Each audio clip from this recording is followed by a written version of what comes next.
Hello, everyone, and welcome to the Dyslexia Life Hacks Show. I'm your host, Matthew Head. And in this episode, I'm talking to Kait Feriante. She's the founder and CEO of Redwood Literacy. Founded in 2018, Redwood Literacy offer research-based reading, writing, and maths interventions at an accessible price point for people from diverse social economic backgrounds. As always, I'll put links to Redwood Literacy and other things we talk about, which will be in the show notes, which will be available at dyslexialifehacks.com/podcast. Welcome to the show, Kait. Thank you. So it's great having you here, and you're all the way over from Chicago. Obviously, you're not living there at the moment, but I get the impression that's where you grew up. So I'd be really interested to start this podcast off with what it was like growing up and going to school in Chicago. Well, actually, I grew up in Eastern Europe in Albania. And my parents were there for their job. So I spent from age 5 to 15, I got to experience mostly life in Albania and also traveling all over Europe, which was a very unique experience and one that I think added quite a bit to my educational journey as well as my professional career. But I was in the Chicago area then from age 15 on. That's where I got my undergraduate degree. I got certified as a specialist in working with neurodivergent children. In the U.S., it's called a learning behavior specialist degree. And taught. I am also actually a high school dropout, so I did not finish all of my own high school experience, but had a bit of a non-traditional route. Partially because I was in and out of a lot of schools growing up, and also just was kind of ready for the next step. I knew what I wanted to do, and so I started community college at the age of 16, and have been working with kids ever since. And dyslexia came. I do not have dyslexia myself, but my dyslexia kind of came into my life in the sense of I was aware of it very early on in my teaching career, because I started meeting these older students in, ages 12, 13, 14 years old. And I knew that they had the intelligence to be able to learn how to read and write proficiently, but I saw them really struggling and I didn't know how to help them. So that led me on a whole journey of learning about dyslexia, how prevalent it is, and what kinds of instruction and supports are available to support the dyslexic brain so that it can be set up for success to do all the amazing things that it can do. Yes. And it sounds like, obviously, in childhood, you moved around a lot of schools, so you must have experienced a lot of different learning styles. If you started in Europe and worked your way through back to the States, then how did you find all the different experiences? And would that have knocked on to what your opinion and dropping out of school at a young age at that point? Yeah, I think it showed me that there are a lot of different routes to learning and that it does not have to look one way. There's many successful ways. There's lots of different pathways to success, whatever, even the word success, how do we define it, right? But if I'm defining success as somebody living their life in alignment with who they are as a person and finding joy and meaning in their work. For me, that's how I identify, one of the ways I identify success. I think that I was able to see that there's more than one pathway to finding that. And I think that served me very well individually in my own educational and professional journey. The role that I play now, really my full-time job is running a business. And I don't have any formal business training, but I think my ability to see that there's, multiple ways to achieve something. And it's not always the one educational route that maybe is a little bit more rigid or a little bit more black and white. So I've seen that really benefit myself in my personal life and professional life. And also I think it's made me think about the education of neurodivergent brains, or specifically for this conversation, the dyslexic brain, with a much more open mind. I think that I feel like we have so much room to build an educational pathway or a successful professional pathway for an individual with dyslexia by thinking outside the box and learning from maybe others who do things differently than how our society says it must be done. Yes. And what drew you to education then? Because you said you dropped out and had your own plan, but what was it like? Actually, I want to go back into the education thing, considering you left education early yourself. What was the kind of spark for that? Well, I left the education. I never stopped learning, and I never stopped actually being in school. I just did it in a non-traditional way and kind of in a different order than common in the States. When I first started community college, thought I wanted to be an engineer. And so I did 1 year of engineering school and loved all of it, except that I started to realize how much I enjoy working with people. And I think I started to wonder, is this going to be a career that is not going to give me as much interaction with people as I want? Around that same time, this is when I was 17 years old, so still very young, I also got involved. I started a community outreach program in the small town that I was living in rural Illinois, which is the state that Chicago is in the U.S. And it was a program, kind of like a mentoring program for kids that lived in a certain neighborhood close to where I lived. And so that started happening when I was 17, and I found so much joy and energy in working, alongside those young people, learning from them and also teaching them what I knew about being a human and trying to navigate, the school system and make sure they had access to the resources that they were entitled to by law. And so that advocacy process and that non-traditional, but very much an educational space showed me how much joy I got out of that work. And so when I was 17, I switched my major in college and started studying to be a teacher. And about a year into that process, I realized I want to work with students who are non-traditional, who don't fit into kind of the structure that our school is set up around. So I've been pretty actively involved in that space since I was 18. So coming up on 20 years, which is hard to believe. Oh, blimey. Yes. Did you have any inkling of, in your words, the sort of non-traditional children beforehand, when you were through your own school experience, before you ended up sort of meeting them in the sort of, should we say, the professional sense as you're learning to be a teacher and then working as one? Was there ever an inkling before that, hang on, why do certain kids go off to here, or why are they struggling, but other people aren't? Was there any of that going on? A little bit. I think in Albania specifically, and it might be different now. I have not been back to Albania for 15 years, so I can't really speak to what it's like now. But when I was there and as a part of that school system, there was really no education for students that learn differently. If you had any sort of learning disability or cognitive impairment or even physical impairment, oftentimes that meant that you just didn't go to school, which obviously has huge implications on your future. And as a small child, I grew up in that environment and had many of my friends that I would play with, outside after school, didn't go to school because they, were considered, they had one of these things going on. And so I think that really impacted me at a young age. I felt like that was unfair. I remember getting, feeling angry and asking my parents questions. This isn't fair. Why can't they go to school too?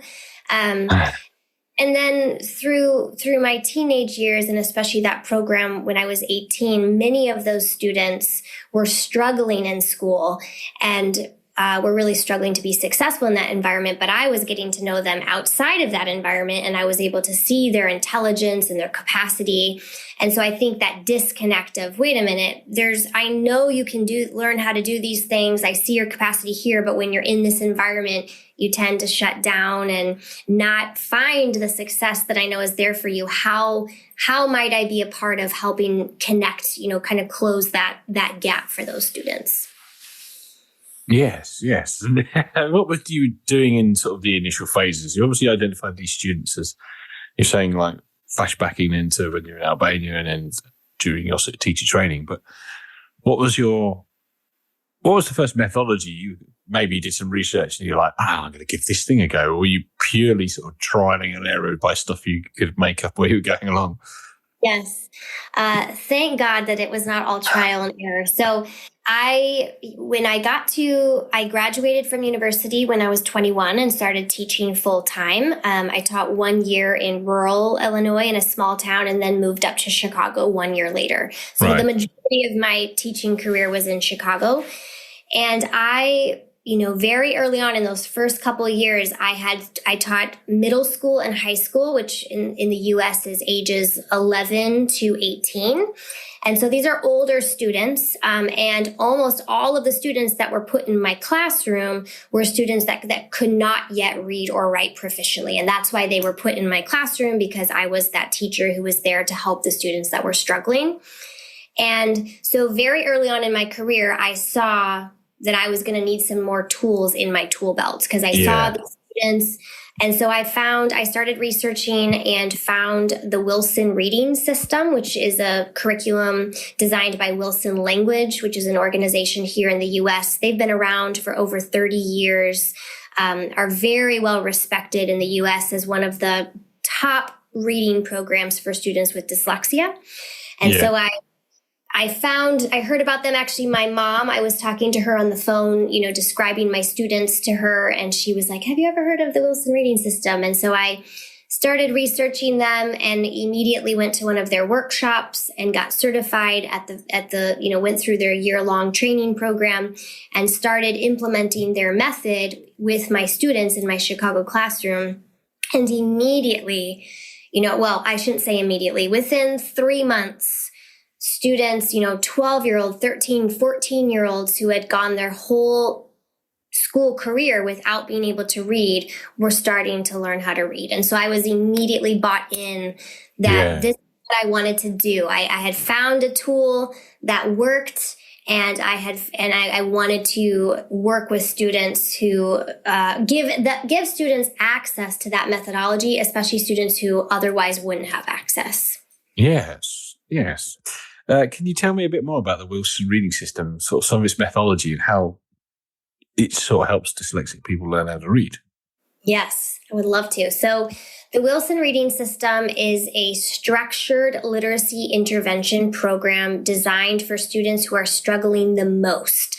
In the US, we call that Tier 3, Tier 1, Tier 2, Tier 3. So Tier 3 students are students who usually are below the 20th percentile in their reading and writing skills. So kind of that bottom tier of when you look at performance through that lens. And it's comprised of explicit instruction that has immediate error correction and is aligned with a scope and sequence of skills that build on each other. So I, describe it as like a ladder. You teach students how to climb to the first rung, and then we go step by step, and we keep climbing and climbing and climbing until they build all the skills that they need to feel confident with their reading and writing.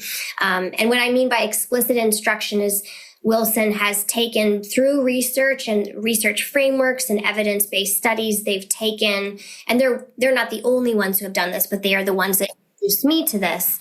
They've taken, something as large as learning how to read, which in some ways is very vague, and they've broken it into very explicit steps that concrete skills that you can teach a student how to do.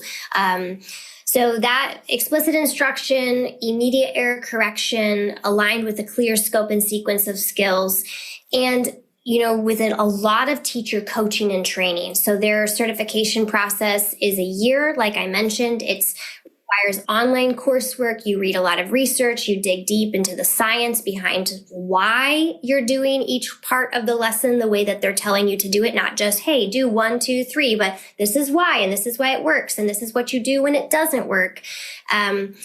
And so that the online coursework, and then you also work with a student one-on-one and are observed by a coach and have to pass, they have a very rigorous set of requirements. I did not pass I had 5 observations and needed to do an additional observation because I hadn't yet mastered all the parts of the lesson. Right. Yeah.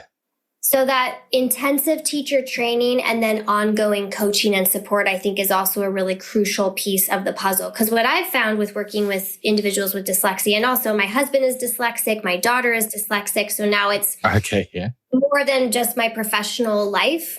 But I have found that it's, teaching a dyslexic brain. And again, dyslexia is on a spectrum. So every student's a little bit different, but it requires, what I have found is that dyslexic students can totally learn how to read and write, and kind of access the education or the content at their cognitive level that they can access through explicit instruction that is delivered patiently and with a lot of creativity and growing expertise on the side of the instructor. So it's not a one size fits all. Even within the world of dyslexic students, you still can't just take one methodology and be like, this should work for everybody. At least I have found that, and I've worked with thousands of students at this point in my career, dyslexic students specifically. I have found that having many tools in your tool belt as a dyslexia specialist, and also that thought partnership amongst other dyslexia specialists to really be able to respond to how each student is responding to the intervention you're giving is just crucial in order to really help that student reach their goals. Yes. And after you completed that methodology, how long did you stay working in other schools before sort of setting up your own business? And did you start employing other techniques alongside it and growing your kind of tool belt, as you call it? Yeah, so I taught in the public school system and then in the charter school system for 5 years before I started a private practice. I started having my own kids, my own babies, and so I wanted to work less hours. So 5 years in kind of the formal school system. And then I started doing private practice where I would go to people's homes or we would meet at a library and I would deliver dyslexia therapy one-to-one with students. And I did that for 4 years. And I really loved that work. The reason that my husband and I co-founded Redwood was that we saw the discrepancy between the schools that we taught in through the public education system were mostly in neighborhoods where there were much less resources. And so we saw students who have learning disabilities in a neighborhood or a school environment that does not have a lot of resources. It is much more difficult for them to get access to the intervention that they need to be set up for success. And then in our private practice, we saw families who had the financial resources and had the education, the awareness to figure out my child has dyslexia, because at least in the US, that is not an easy process. I don't know in the UK if it's a little bit easier to get that dyslexic diagnosis, but in the States, it's actually very difficult for families. It's expensive. It takes a lot of time. It takes a lot of advocacy and persistence on the parent's part. And so in our private practice, we saw that we were working with students who had all the resources, and it was amazing work. We loved working with those students and their families. But the reason we moved towards starting our own actual business, where we had a storefront, and now that has grown into many programs, is we wanted to offer the best-in-class intervention for dyslexic learners, but to students who otherwise wouldn't have access, right? To students who didn't necessarily maybe have as much connection or access to these special resources. And that's kind of the journey that we've been on then since 2018. So peeling the cover back a bit, obviously you already mentioned the access to diagnosis, and I assume well-funded schools have more teaching resource. But apart from those sort of two reasonably obvious things, I guess, what other things would a well-funded school do differently to a, say, lesser funded school? How does that look different outside teacher and diagnosis help? So I think funding is part of it. I think a lot of it is awareness, the right awareness. And so if you have, in more affluent communities, you frequently have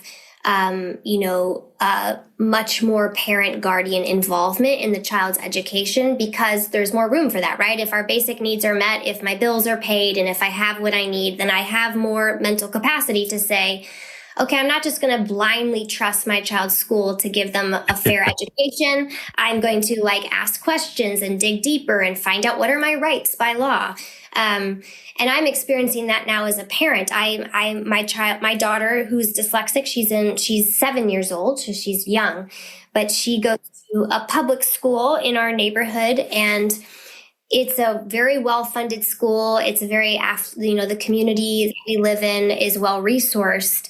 And yet I've had to advocate pretty consistently to get my daughter what she needs, because there's just a lack of awareness on what is dyslexia, what is it not.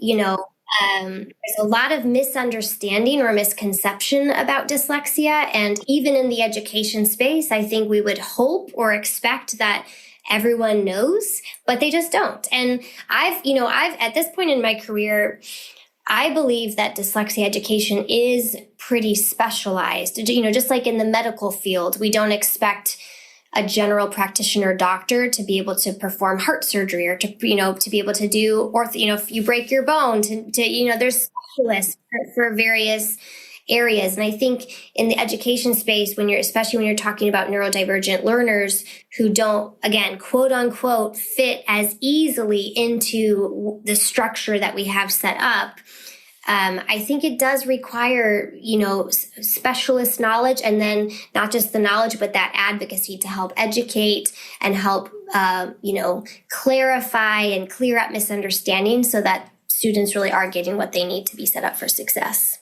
Yes, it's really interesting, isn't it? Because it's not just the nuts and bolts of the school and the school system, but the whole society is built around it. And having not grown up in the States, I don't know how the system works, whether you get like big pockets of certain types of people from socioeconomic backgrounds all live in the same area and then all feed in the same school, and then the other pockets the other way around. So you get a lot of that.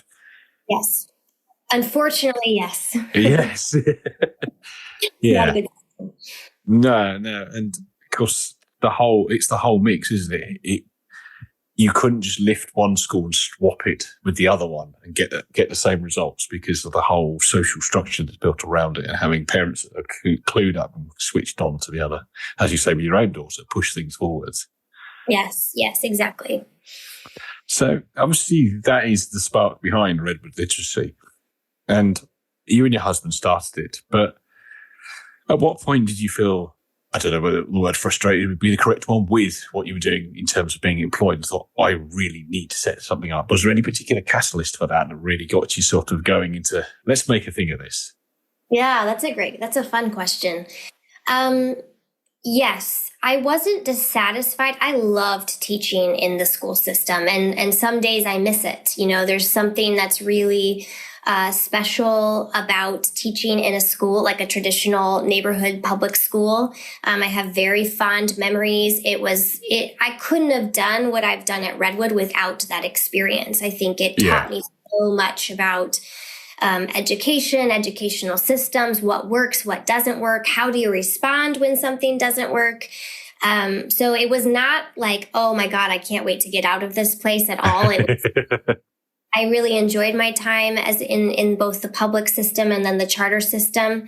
Really, I only stepped out of the classroom full time because I had young kids myself, and especially because we lived a little bit further away from the school.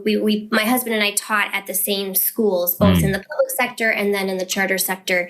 So the commute and just kind of more quality of life, wanting to be home with my own kids, but I didn't want to stop working. So I stepped out of the classroom full time, and then right away started working with a few students on the side. And I think I originally viewed that as a short-term season, just while my children were very young, until they were ready to go to school.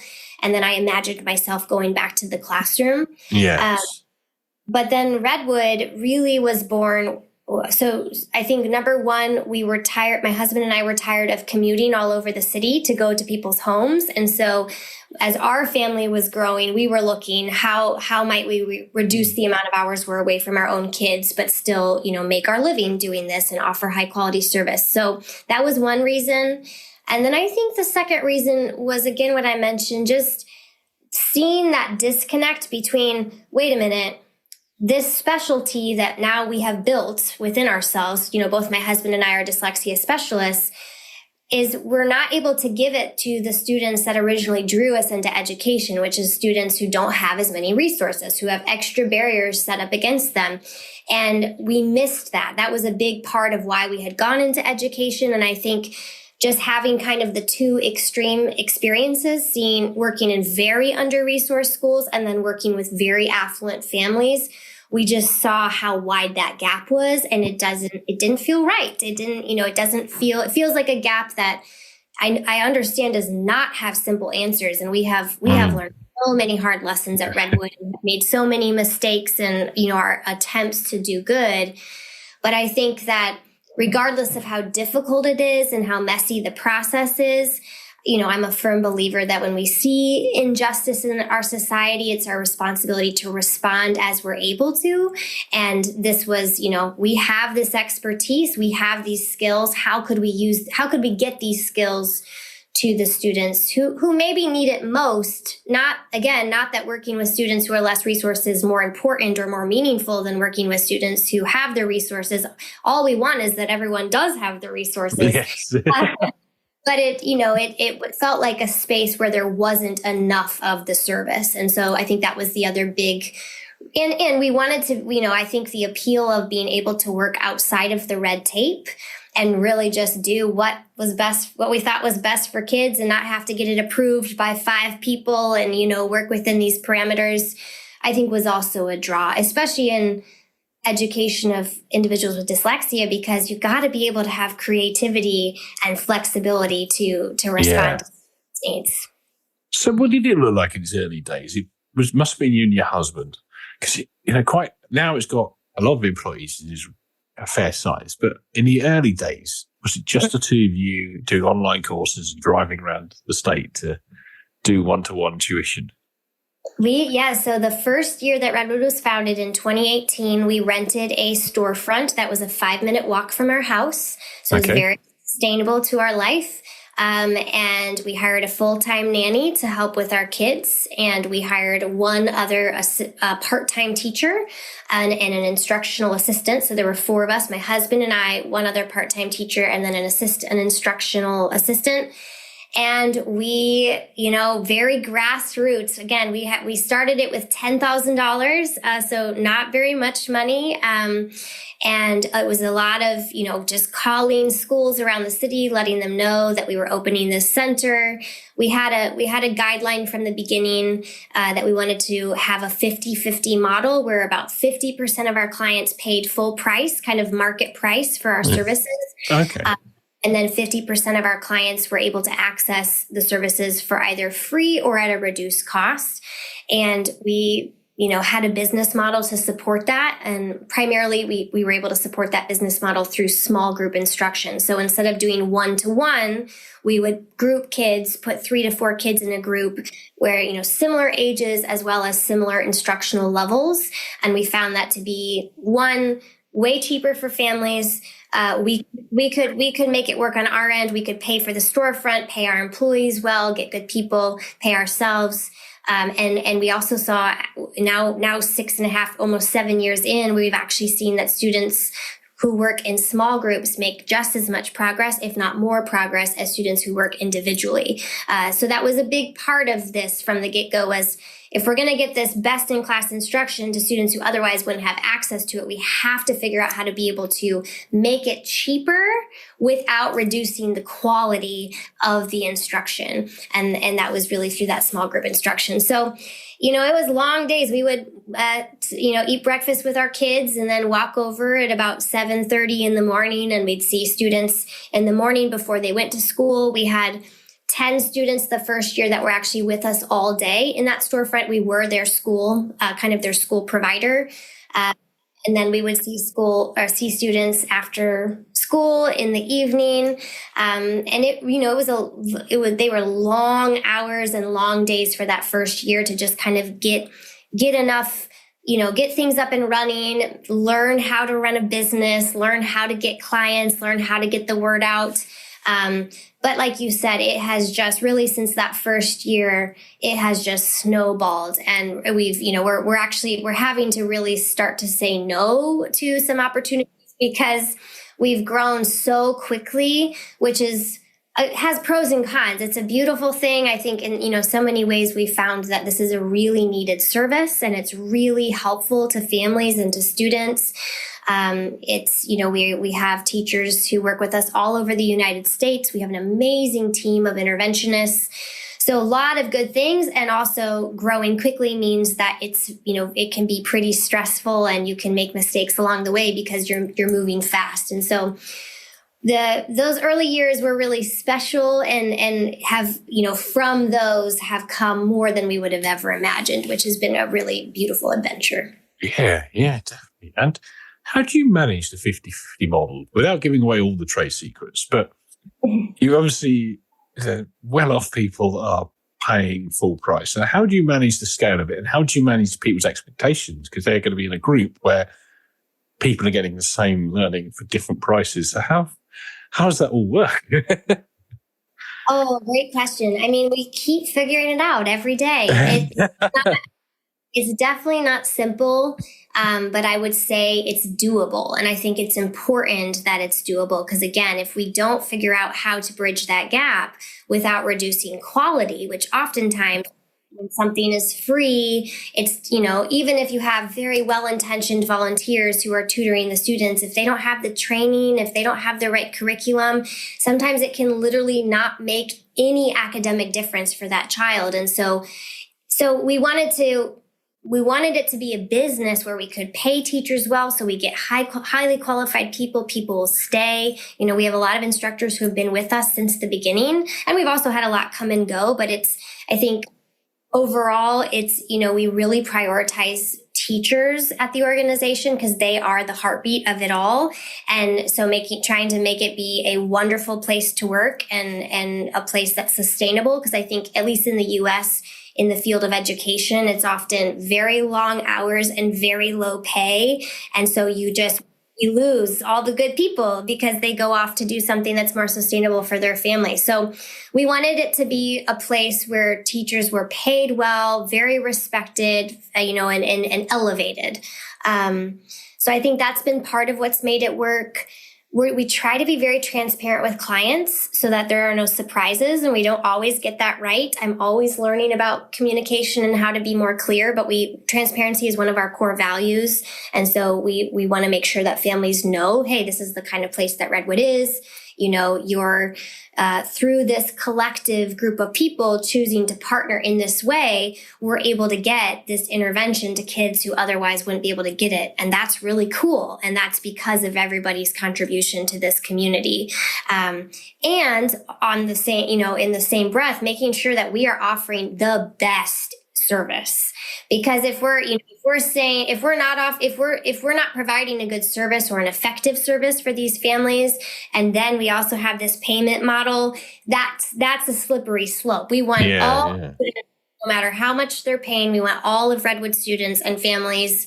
And we also partner with many schools. So the schools we work with as well to feel like, we say every client is VIP. So it's like every client we want to try to give that individualized care to, hear what's important to them, build a relationship. So I think that the culture that we've built, and again, we don't always get it perfectly. That's impossible. But I think we have a very healthy culture where we respect each other's differences, where we really value collaboration and clear communication. And that has been one of the crucial components that I think has made it work. And then we're also, now that we're in year 7, now a big, I taught in the programming through year 4. And then the last 2 years, I've just been, in a management growth development role. And really now, my role now, because I have an amazing director team that really runs the programming, my primary role now is to get the funding, so I'm starting to, write grants, and we've gotten some big grants in the door. We've had some very generous donors. One donor in particular, gave us hundreds of thousands of dollars over the course of 4 years to run a program with court-involved young people who also have low literacy scores. So we have programs specifically for young adults who are either incarcerated or on house arrest, who cannot read, and we provide the reading intervention. So it's not just been. It's taken a village of people to make this thing happen and to add their resources. But for the most part, we generate our own revenue through our programming to then fund both the for-profit programs and the nonprofit programs. Okay, and obviously now, 7 years later, it's not you and your husband running out of the shop front 5 minutes from your house anymore. So what does it look like now? How's it? You've obviously mentioned your role has changed within it, but if I walk to the door of Redwood, wherever it is now, or jump to the website, what am I seeing now? Yeah. So Redwood is a community that houses, we all have the same mission. So our mission is to provide best-in-class comprehensive intervention for students with dyslexia, any age. So we work with very young children all the way up to adults. So Redwood is the overarching umbrella, and then we have many programs underneath them. So we have a full day school program in Chicago for kindergarten through 8th grade. It's a specialized day school for students with dyslexia. If you are ever in Chicago and you're interested, anyone listening, you're interested in, what does a specialized school just built around the dyslexic brain look like? Go visit Redwood School. It's a very cool place. We have, like I mentioned, the community outreach program that's housed virtually. We have our own original curriculum. It's a writing program for individuals with dyslexia, teaching them how to do basically the expository writing process.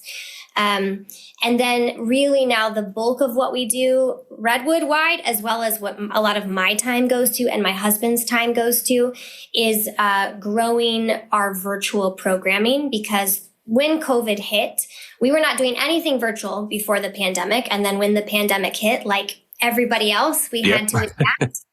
And so we turned all of our programming online over a weekend. And as we, kept moving through the pandemic, through that virtual platform, we saw that actually it was way cheaper to run. It allowed us to hire folks from all over the US. So it expanded both our student pool as well as our instructor pool significantly. Yes. We worked with many students in the UK. We had a partnership with an international school in Scotland. So it opened up all of these opportunities that our in-person programming, would have never had the opportunity to interact with, which is really cool. So because it's way cheaper to run, and the results, we've worked with an independent researcher every year since our founding, who looks at all of our results and says, here's where, you're meeting your goals. Here's where you can get better. And we saw one of the things we looked at is, are our results decreasing, or the effectiveness of our programming decreasing because we went virtual? And we found that no, it stayed very steady. And if anything, we've been able to increase those results and are now outperforming through virtual instruction what we were able to do in person.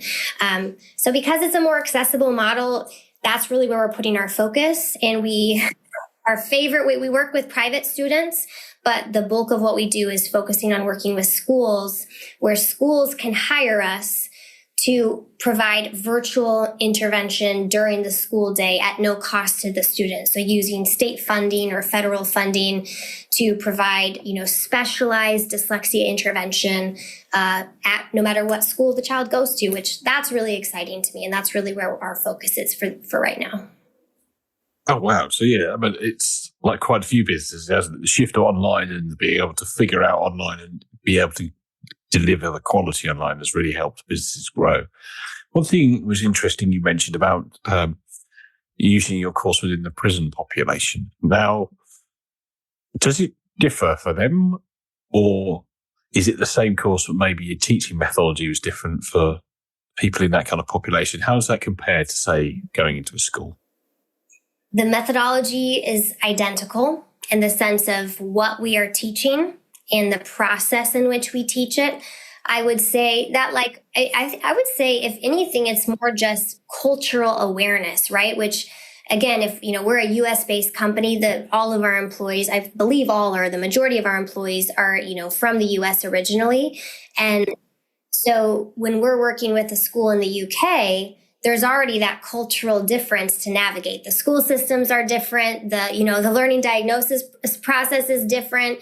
And so, or if we're working with a school in, on the west side of Chicago that maybe has a lot of poverty, a lot of violence, that's a part of that community, that's going to require it's a different cultural lens. And so when Redwood, regardless of who we're working with, Redwood's job is to be experts in dyslexia and reading and writing, learning for individuals with dyslexia. And then it's our job, when we partner with various schools and students, to learn to, what is important to you? What are you wanting out of this? What does your world look like? And so how do we make this instruction relevant to your life?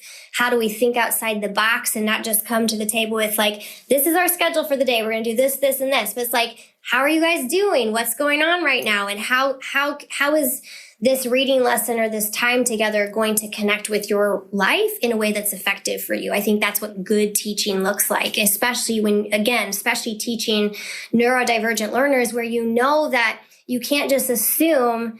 I think we need to ask more questions there and really figure out what's going to work for you. How do we help you access this information that for whatever reason is a little bit more taxing on your brain to do?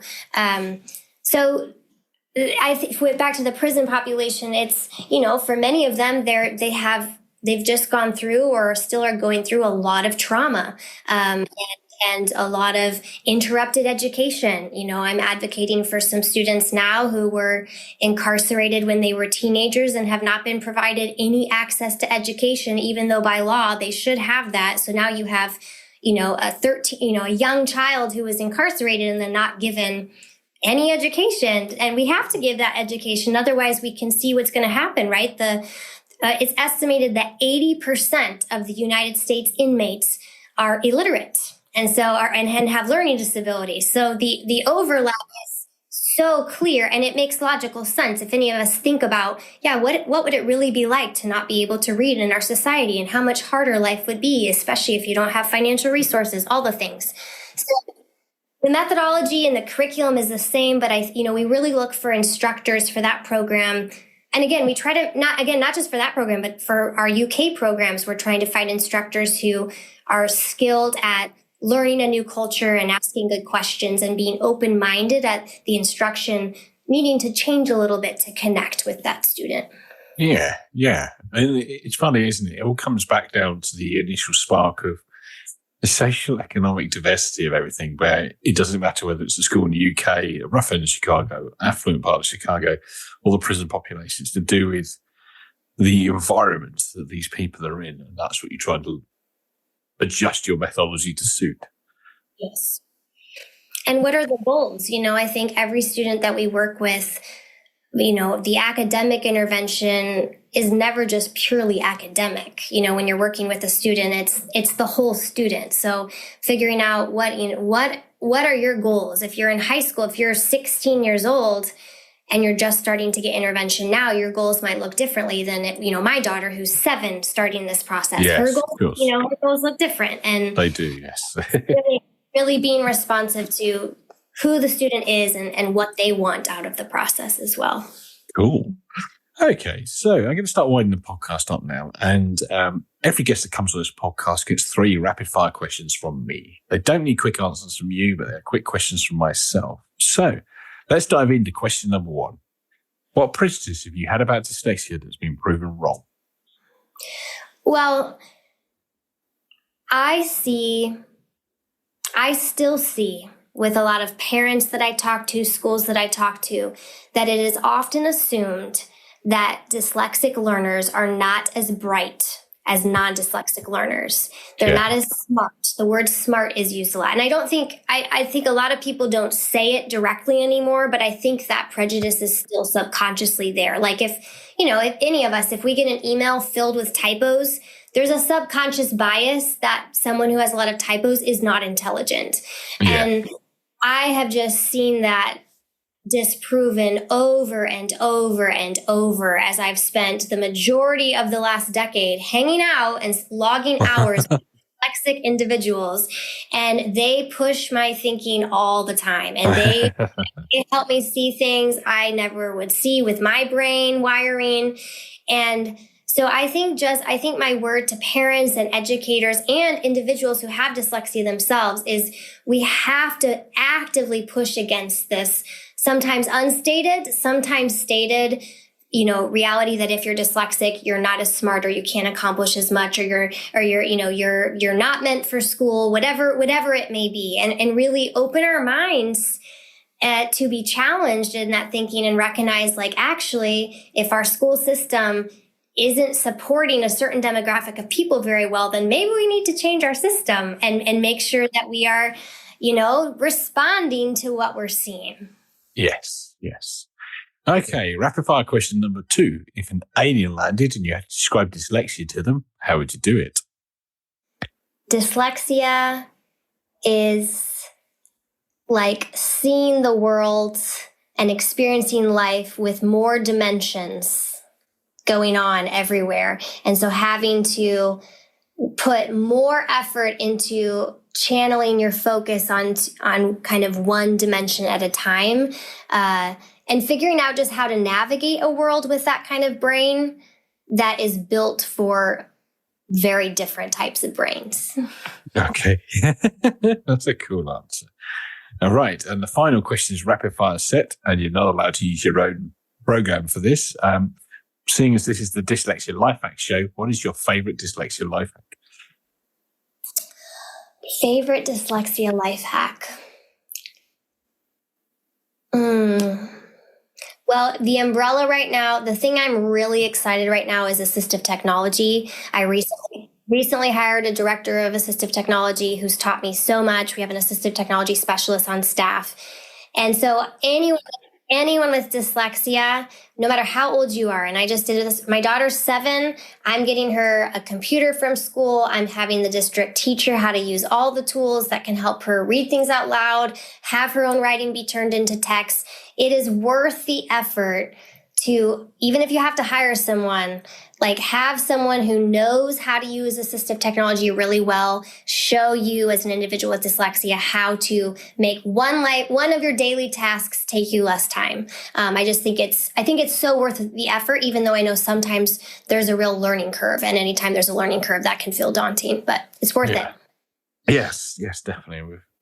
We've had various different assistive technology on this show, and it's really interesting what's out there. It's cool. So, before we sign off, is there anything else you'd like to add, and where can people find you? People can find me at Redwood Literacy. So we're on Instagram, TikTok, all the places, LinkedIn. My email is Kait, Kait, at redwoodliteracy.com. I love talking to people about dyslexia. I love helping folks get connected to the right resource. Redwood provides a lot of things. Redwood Literacy and Redwood Schools are the 2 official names of our organizations. You can Google us. And we also are just very well connected in this space, especially in the States. So if you are wanting to get connected to resources in your city or area in the States, feel free to reach out to us. And if we can help, we'd love to, or we can help get you connected to someone who can. Cool. I'll put all of that in the show notes, obviously at dyslexialifehacks.com. And that leads me to thank you very much for taking the time to talk to me on the podcast. My pleasure. Thanks for having me. Thank you very much. And I want to thank everybody else for taking the time to listen. And I'll speak to you in the next episode. Goodbye for now.